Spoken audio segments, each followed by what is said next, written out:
Tani është koha të flasun.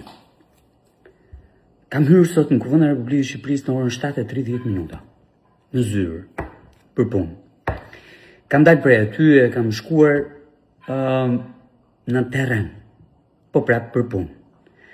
Jam kthyer po përsëri aty edhe si për herë kam parë sulmuesit gati tek dera e kuvendit. Jam gjetur në zyrën time për të vijuar me punën.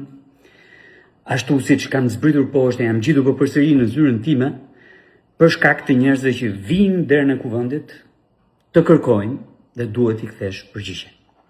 Po aty. Ndërkohë që bëja këtë ecë jake, mu shfaq videoja që do e keni këtu. E sulmit të një individi dhe të një gazetari, ndaj kolegëve të mi, Ervin Hoxha dhe Sara Mile. Mua aty poshtë, kuvendit, edhe në rrugën, ngjitur me të duke i ndjekur nga pas. Kam parë këtë sulmuesin në video që thyen, ofendon, flet me fjalë banale.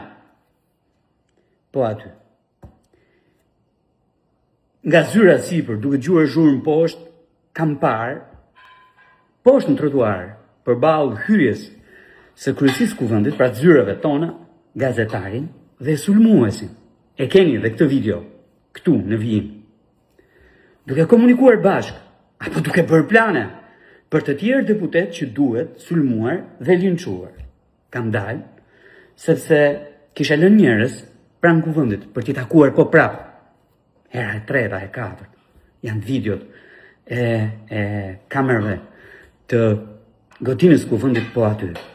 Jam kthyer dhe kam parë po prapë bashkë në të njëjtin vend ku duken në video, duke komunikuar. I kam parë të sulmojnë, të vinë drejt me vrap, që të dy dhe natyrisht kam zgjatur dorën, kam vënë për të krijuar distancën pikërisht me gazetarin, të cilin e kam respektuar më shumë se çdo tjetër. Kam vënë dorën për të krijuar distancë. Patjetër, kur kam parë sulmuesin vi drejt meje, e kam shtyr edhe këtë gazetarin pjesë e sulmit.